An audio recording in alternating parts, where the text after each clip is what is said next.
and be brainwashed by these universities, these people that are, they think because of their IQ that they know everything. Well, I have to tell you, some of the wealthiest people that I've ever known, some of my family included, weren't the smartest ones. They were just the most vigilant,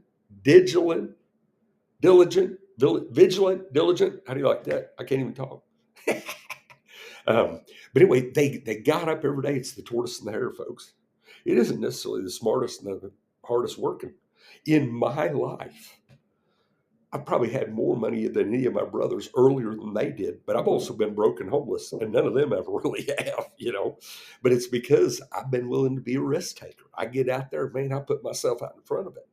So decide where you want your role in life.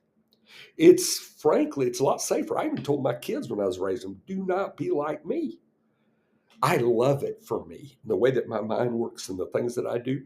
But you need to decide for you where you are, where you want to live, where you want to, because there is a place for all of us.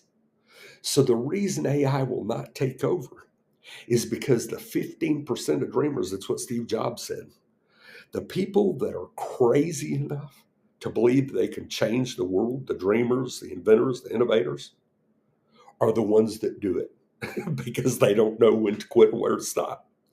So decide where you want your lot in life and then pursue that with vigilance. Nobody can hold you back. Only you hold you back. I could have been stopped this morning. I could have justified